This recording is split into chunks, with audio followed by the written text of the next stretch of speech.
Hey, I'm James Morrison and you are watching Entertainment Focus.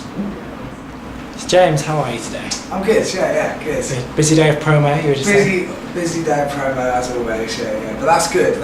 If you're busy it means it's going well, so yeah, I'm not going to complain. So you've got the new single out at the moment, Yeah. I Won't Let You Go. Tell us a bit about it. It's a song, a simple song really about being there for someone, to support them when they need you.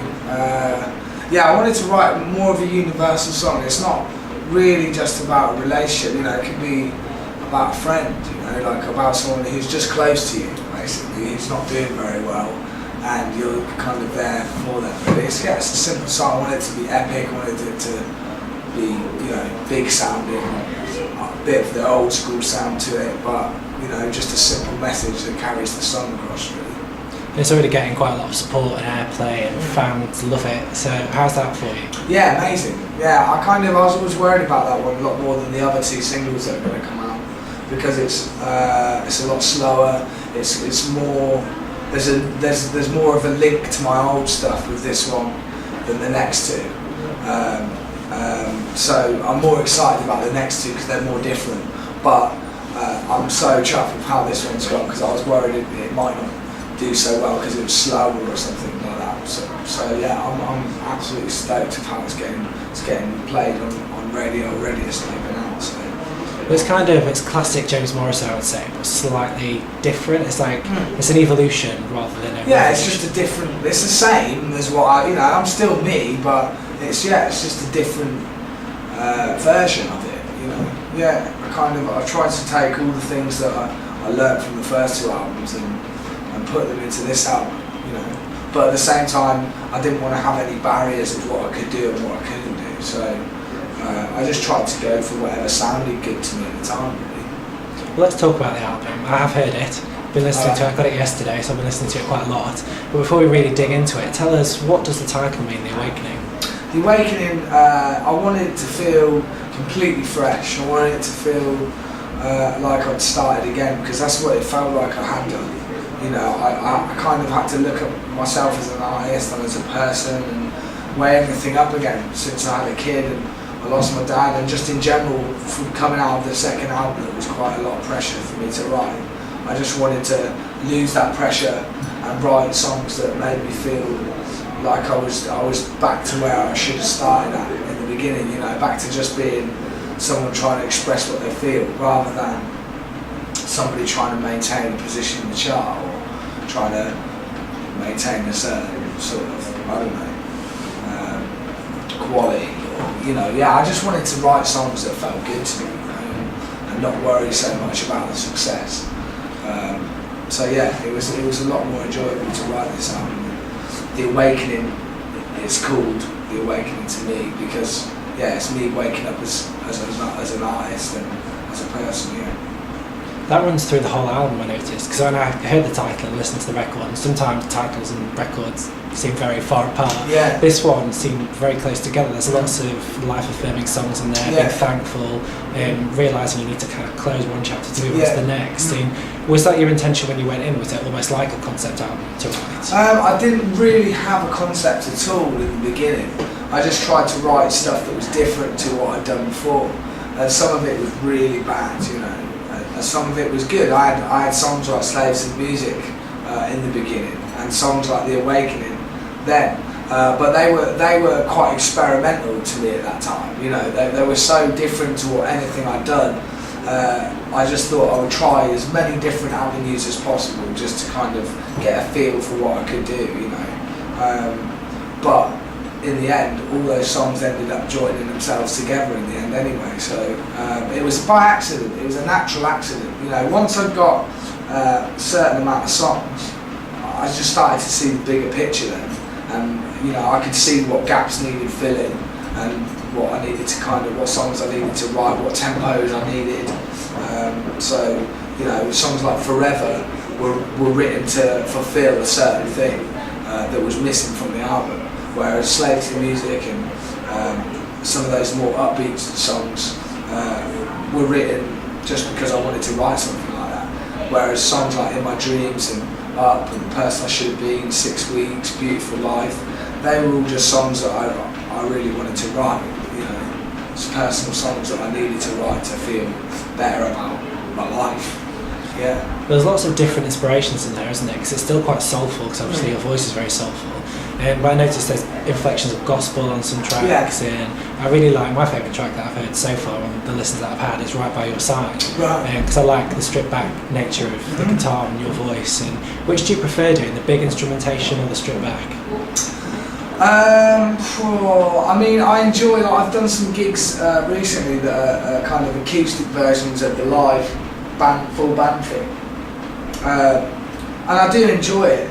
But I do kind of like when you've got a full band behind you and they're all sounding amazing. And, you know, you've got the full production there. I think it's powerful. But I always try, and if I'm using a big band to play a song, I always try and take the song back to kind of nothing in places as well, so that it doesn't get too big for its boobs. I don't like massive productions. You know, I think that was the good thing about Bernard, is it kept a lot of space in the music.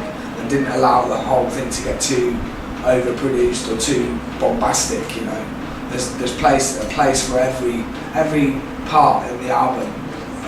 There's a place for it, you know, and there's there a reason for it being there, rather than it's just filling a gap with a load of string pads or horns or whatever.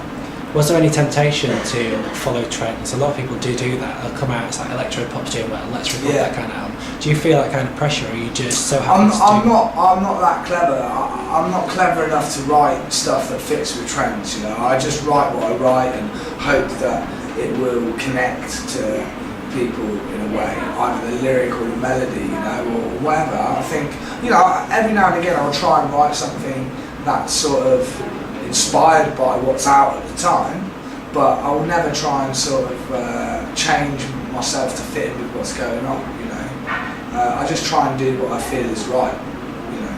Yeah. Because I think one of the biggest surprises on the album for me was the Jessie J duet, right. Because Jessie J is known for, she's not particularly my cup of tea. I do find sometimes that she's a little bit over singing. I was a bit worried that she might drown you out on it.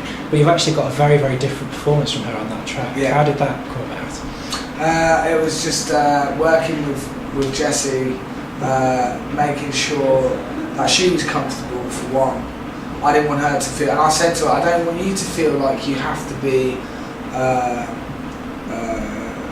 the Jessie J that is on your record.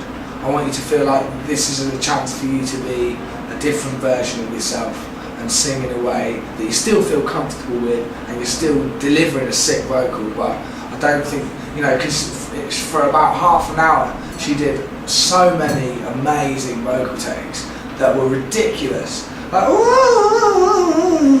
doing all these crazy scales. And I kind of said to her, that is amazing, I've never heard anyone sing like that.